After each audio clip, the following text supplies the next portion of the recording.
প্রধানমন্ত্রী শেখ হাসিনা বলেছেন, যুদ্ধে অস্ত্র আর অর্থ ব্যয় না করে জলবায়ু পরিবর্তনের ক্ষতি মোকাবেলায় ব্যয় করা হলে রক্ষা পেত বিশ্ব। ভবিষ্যৎ প্রজন্মের জন্য একটি সুন্দর পৃথিবী গড়তে জলবায়ু অভিযোজন সক্ষমতা বৃদ্ধি, সহিষ্ণুতা শক্তিশালীকরণ এবং ঝুঁকি হ্রাসের সমন্বিতভাবে উদ্যোগ নিতে বিশ্বের সামনে ৫ দফা সুপারিশও তুলে ধরেন প্রধানমন্ত্রী শেখ হাসিনা।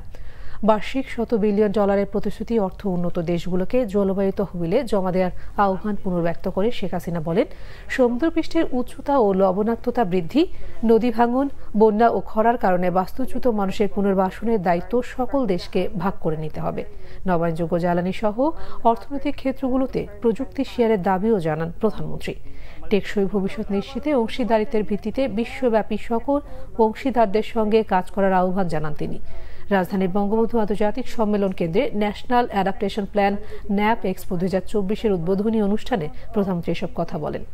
দেশি বিদেশি বিভিন্ন সংস্থার প্রতিনিধি, এনজিও প্রতিনিধি, জলবায়ু বিশেষজ্ঞ সহ প্রায় 1000 প্রতিনিধি উদ্বোধনী অনুষ্ঠানে অংশ নেন। 4 দিনব্যাপী এই এক্সপোর লক্ষ্য বিশ্বের কাছে জাতিসংঘ জলবায়ু অভিযোজনে বাংলাদেশের সফলতা তুলে ধরা। 27 বছর ন্যাপের গৃহীত কর্মপরিকল্পনা সমূহ বাস্তবায়নের জন্য আমাদের প্রায় $230 মিলিয়ন প্রয়োজন। এজন্য সুনির্দিষ্ট তহবিল ও অতিরিক্ত আর্থিক সংস্থানের ব্যবস্থা গ্রহণে আমি ধনী দেশ ও আন্তর্জাতিক সম্প্রদায়ের প্রতি আহ্বান জানাচ্ছি।